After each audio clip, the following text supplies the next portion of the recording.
So today, we're going to break down the big ideas from the Montessori Child. We're going to explore what it says about a simpler and honestly more connected way to go about parenting. Okay, let's just dive right in because this is the question, isn't it? As parents, it often feels like we're just running on fumes, trying to do it all. So what if the path to a calmer, happier family life was actually simpler than we've been led to believe? I mean, we all know this feeling, right? It's that constant juggle. You've got work, you've got home, maybe you're trying to find 5 minutes for yourself. And through it all, we're trying to raise good humans for a future that feels, well, pretty uncertain. So let's get real for a second. Why does it feel so uniquely hard right now? To figure out a better way forward, we've got to first understand what makes this modern parenting juggle so intense. It really is like a perfect storm of pressures.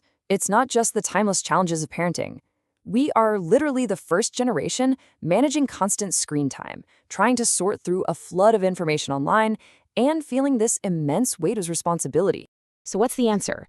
This is where the book brings in this really powerful idea, the Montessori antidote. And this is a key point. It's not about turning your house into a mini classroom, not at all. It's about bringing a new philosophy into your home. And I just love that framing. It's not another to-do list to make you feel guilty. It's an antidote, something that actually counteracts the stress. It gives us tools to see our kids more clearly and, actually find more joy in this whole parenting thing. And when you boil it down, the philosophy is surprisingly simple. It really just rests on these three pillars. First, it starts with us, changing our own role to be their guide. Then, it's about their environment, setting up our homes so they can thrive. And finally, it's about their development, supporting their natural, built-in needs. This one quote, it's a total game changer. It asks us to get out of two really common parenting traps, being the boss who's always giving orders, or being the servant who just does everything for them. Instead, we step into this amazing role of a trusted guide. It becomes a partnership. And look, this is what it's all about in the end. The goal here isn't to raise a little genius or a perfect student. The real goal is to nurture these capable, creative, and compassionate human beings who are ready to go out and make the world a little bit better. Now, if you're going to be a good guide, you have to know the terrain, right? So let's pop the hood and see what's actually going on inside our children's minds during these really critical years. Okay, so the book draws this really clear line between these two stages.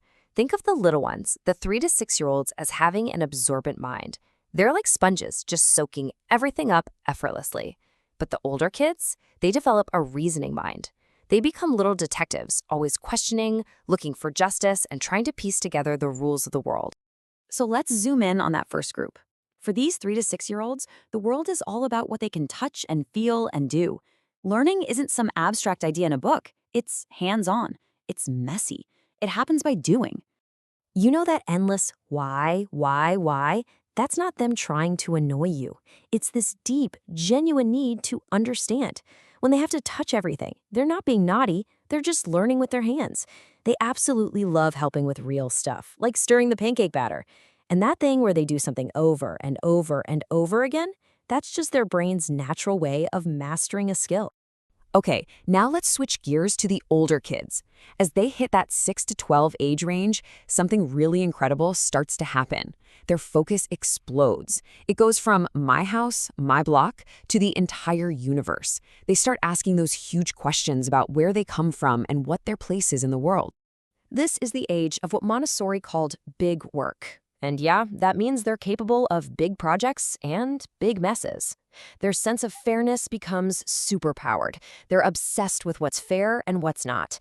And their imagination isn't just for make-believe anymore. It becomes this powerful tool they use to explore huge ideas, like ancient Rome or what it's like on Mars.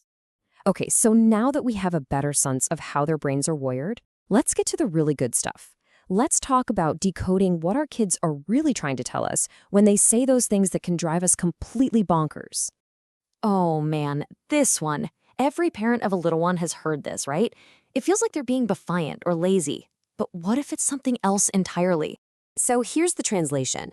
This is not defiance. It's a bid for connection.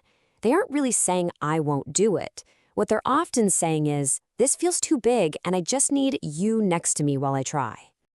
And now for the all-time classic from the older crowd. Ah, yes, the battle cry of the 6 to 12-year-old.